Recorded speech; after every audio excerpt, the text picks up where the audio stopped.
Love யூடா. லூசு, love you. அப்போ அப்பா சொன்ன மாதிரி வேமா கல்யாணம் பண்ணிக்க போறோமா? தெரியலையே. சரி, அப்ப நான் வேற ஒரு பையனை கல்யாணம் பண்ணிக்கிறேன், நீ தனியாவே இரு. ஓ, வர வர ரொம்ப ஓவரா பேசுறடி. அப்படிதான்டா பேசுவேன். ஓ, அப்படிதான் பேசுவீங்களா? ம். உன்னை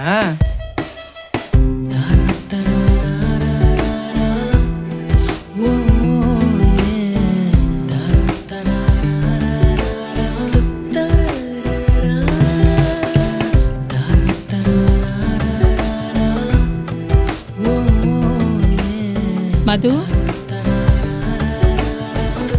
மாப்பிள்ள முடி கொஞ்சம் சரி பண்ணிக்கோ.